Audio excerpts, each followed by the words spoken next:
ہمیں بھی پتا یہ قوم جو ہے نا یہ جمہوریت چھوڑنے والی نہیں ہے، ہمیں بھی پتا یہ قوم خلافت کی طرف آنے والی نہیں ہے۔ جس طرح کر کے ان کو وَاشْرِبُوا فِي قُلُوبِهِمُ الْعِجْلَ، اللہ تعالیٰ نے فرمایا کہ بچڑے کی محبت ان کو پلا دی گئی تھی، ان کو بھی یہ جمہوریت کی محبت، کفر کی، یہودیت کی، نصرانیت کی محبت پلا دی گئی ہے۔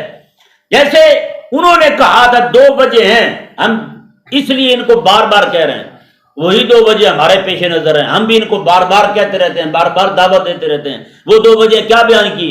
انہوں نے کہا قالوا معذرۃ الی ربکم، انہوں نے کہا ایک تو یہ کہ تاکہ قیامت والے دن ہم اپنے رب کی بارگاہ میں اپنا عذر پیش کر سکیں، مولا جتنا ہمارے بس میں تھا ہم وہ تو کرتے رہے، جتنا ہمارے بس میں تھا، جتنا ہم سے ہو سکتا تھا مولا وہ ہم نے کیا ہے، مولا کم از کم یہ تو ہم کہیں نا یا اللہ جس کام میں یہ مبتلا تھے ہم اس کام میں مبتلا نہیں تھے۔ انہوں نے تیری نافرمانی کی، ہم نے نافرمانی کی، ہم نے سمجھایا ان کو۔ اور دوسری وجہ کیا ہے؟ وَلَعَلَّهُمْ يَتَّقُونَ، اور ہو سکتا ہے کہ یہ بھی پرہیزگار بن جائیں، یہ بھی اللہ تعالیٰ کی اس نافرمانی سے باز آ جائیں۔